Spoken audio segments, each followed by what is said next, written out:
त्यांच्या जीवनामध्ये अनेक संघर्ष आले, कुठल्याही संघर्षाला त्यांनी पाठ दाखवली नाही. सातत्याने त्या संघर्षाला सामोरं ते गेले, कधी पोळापुढे झुकले नाहीत. पण ज्यावेळी दादांना मनातनं असं वाटलं की काहीतरी चूक आहे किंवा समाजाला ते चूक वाटतं आहे, त्यावेळी जाहीर माफी मागायलाही त्यांनी मागे पुढे पाहिलं नाही. अशा परिस्थितीमध्ये दादा कुठलाही इगो न ठेवता जाहीरपणे माफी मागून पुढच्या कामाला त्या ठिकाणी लागायचे, हे देखील आपण बघितलेलं आहे. त्यामुळे एक प्रकारे अनेकांचा आधारबळ असलेले, अनेकांना धीर देणारे, अनेकांच्या निर्णयाची ताकद असलेले दादा आज नसल्यामुळे निश्चितच खूप मोठ्या प्रमाणात अनेक लोकांच्या समोर अनेक प्रश्न त्यातनं निर्माण झाले. खरं म्हणजे अजितदादांबद्दल सगळे नेहमीच सांगतात की शब्दाला जागणारा अशा प्रकारचा नेता होता. त्याचा अनुभव 2019 साली आम्ही घेतला. 2019ला ज्यावेळी आमचं ठरलं की सरकार तयार करायचं, त्यानंतर काही कारणाने तो निर्णय त्यावेळी त्यांच्याकडे वरिष्ठांनी बदलवला. पण दादांनी त्यावेळेस भूमिका घेतली की नाही, मी शब्द दिलेला आहे, मी शब्द मोडणार नाही. आणि आम्ही सरकार तयार केलं, शपथविधी घेतला. त्याला अनेक लोकांनी पहाटेचा शपथविधी म्हटलं. त्याला पहाटेचा म्हटलं की दादा त्याच्यावर नाराज व्हायचे. दादा म्हणायचे पहाट म्हणजे 6 असतं, ही काही पहाट नाही आहे, आम्ही 9 वाजता शपथ घेतली होती, तो सकाळचा शपथविधी आहे, असं नेहमी ते पत्रकारांना सांगायचे. आणि मला आजही आठवतं की त्यावेळी अतिशय दृढतेनं त्यांनी, खरं म्हणजे त्यांना निश्चितपणे काही ना काही प्रमाणात त्याची किंमत मोजावी लागली, पण तरी देखील त्यांनी सांगितलं की एकदा निर्णय झाला होता, मग या निर्णयाला मी बांधील असेल. आणि ज्यावेळी सर्वोच्च न्यायालयाचा निर्णय आमच्या विरोधात गेला, मला आजही आठवतं की वर्षा बंगल्यामध्ये दादा आणि मी दोघंच जण होतो. त्यावेळी तो निर्णय विरोधात गेल्यानंतर त्या ठिकाणी सरकार स्थापन करणं काही शक्य नव्हतं. दादांनी विचारलं काय केलं पाहिजे. मी म्हटलं दादा आता याच्यामध्ये उगीच तुम्ही स्वतःचा बळी द्यावा अशी आमची पण अपेक्षा नाही. ठीक आहे, आता जे काही असेल तुम्ही तुमचा निर्णय घ्या.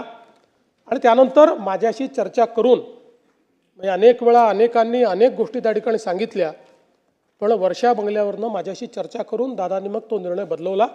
कारण त्यांच्यासोबत जे लोक राहिले होते, हे दादांना माहिती होतं की शेवटी त्यांचंही भविष्य आपल्याला बघायचं आहे. आणि मग दादांनी पुन्हा त्या ठिकाणी जे काही सरकार झालं त्या सरकारमध्ये सामील होण्याचा निर्णय घेतला.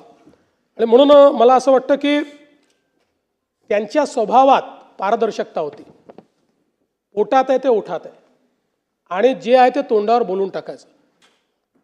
तोंडावर बोलताना दादा राजकीय परिणामांची फारशी काळजी करत नव्हते.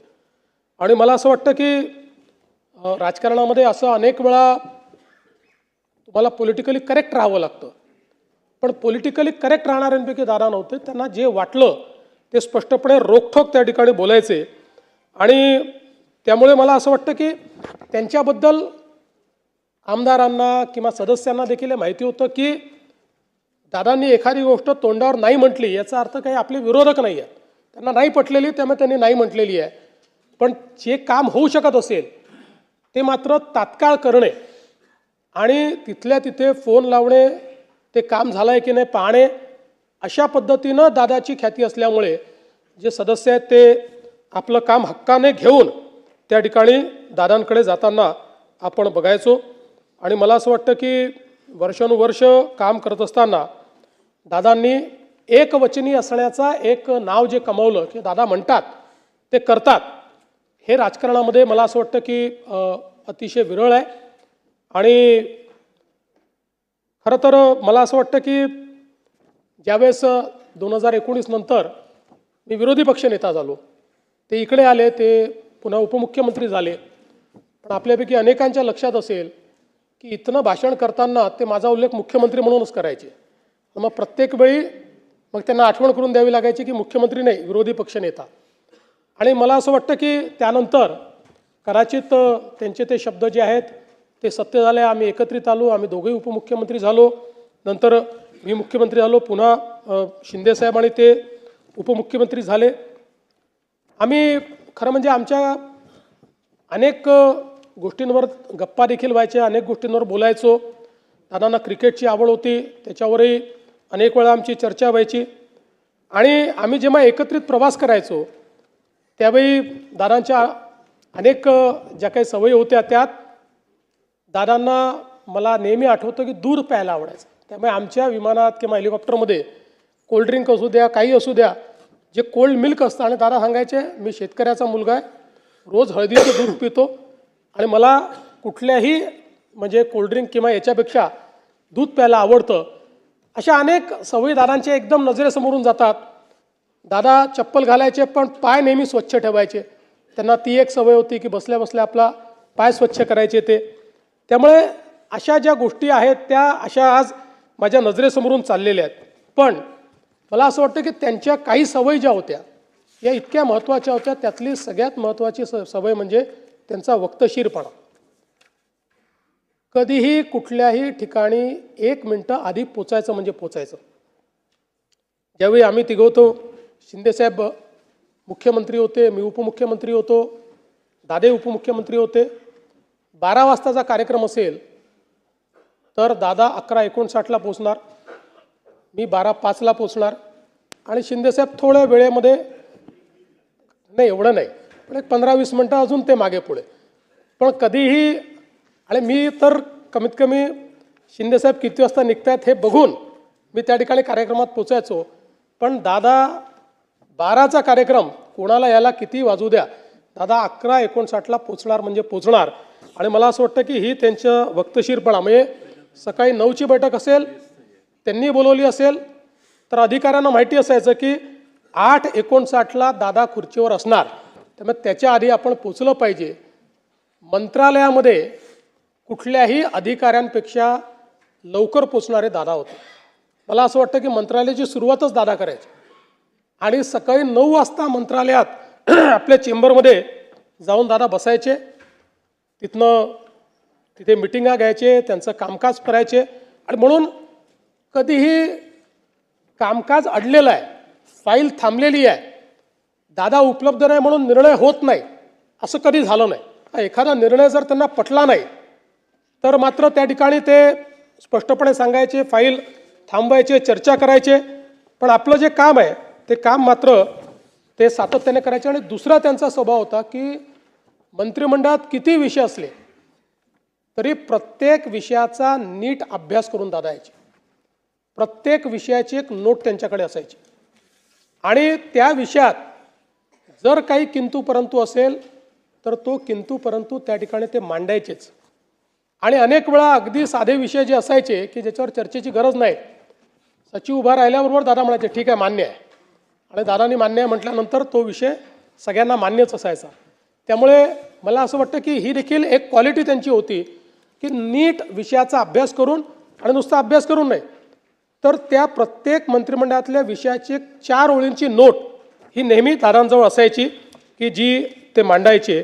आणि त्यातनं त्यांचं एखाद्या विषयावरची जी पकड आहे ती पकड आपल्याला त्या ठिकाणी पाहायला मिळायची. खरं म्हणजे दादांच्या संदर्भात अनेक लोक अनेक गोष्टी सांगू शकतील. त्यांच्या वक्तशीरपणाबद्दल देखील अनेक या ठिकाणी आपल्याला गोष्टी सांगता येतील. पण हे सगळं होत असताना वरकरणी दादा अतिशय कडक अशा प्रकारचे वाटायचे. पण माझा अनुभव असा होता की पहिल्यांदा एखाद्याशी कडक बोलल्यानंतर मग त्याच्याशी ते प्रेमळ देखील बोलायचे. आतून ते अतिशय प्रेमळ होते. त्यात त्यांचा स्वभाव होता की पहिल्यांदा एखाद्याला जसा मिलिटरीचा अधिकारी एकदम स्ट्रेट करतो असा स्ट्रेट करायचे, आणि त्यानंतर मात्र त्या व्यक्तीला सांभाळून घ्यायचं आणि त्या व्यक्तीचं जे काही कार्य आहे ते कार्य करायचं. हे खरं म्हणजे दादांचं आपण काम पाहिलं. पण हा सगळा वक्तशीरपणा, हे सगळं घड्याळाच्या काट्याने चालणं, या सगळ्या गोष्टी जरी खऱ्या असल्या तरी पहिल्यांदाच दादांनी टायमिंग मात्र चुकवलं. आणि ते टायमिंग म्हणजे ज्यावेळेस राजकारणामध्ये खूप मोठी इनिंग दादा खेळतील हे आपल्या सगळ्यांना दिसत होतं. अशा परिस्थितीमध्ये त्याने पहिल्यांदा जीवनाचं टायमिंग चुकवलं आणि त्याची हळहळ हे आपल्या सर्वांना नेहमीच राहील. खरं तर दादा 6 वेळा उपमुख्यमंत्री झाले. सर्वाधिक वेळा उपमुख्यमंत्री होण्याचा मान त्यांना मिळाला.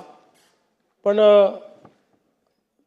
अनेक वेळा ते असं म्हणायचे की मी कधीतरी मुख्यमंत्री होईल, पण मी उपमुख्यमंत्री मात्र नेहमी राहील. अशा पद्धतीनं अनेक वेळा गमतीने ते म्हणायचे. आज मी असं म्हणू शकतो, Ajitdada Pawar was the best chief minister Maharashtra never had. एक जो चांगला मुख्यमंत्री महाराष्ट्राला मिळू शकला असता तो अजितदादांच्या रूपानं आता आपल्यामध्ये नाही. आणि मला विश्वास आहे की शेवटी कधीतरी त्यांचं स्वप्न देखील नियतीने पूर्ण केलं असतं. त्यांच्यात ती क्षमता निश्चितपणे होती. शेवटी राजकारणामध्ये वेगवेगळ्या प्रकारचे गणितं असतात, पण क्षमतेचा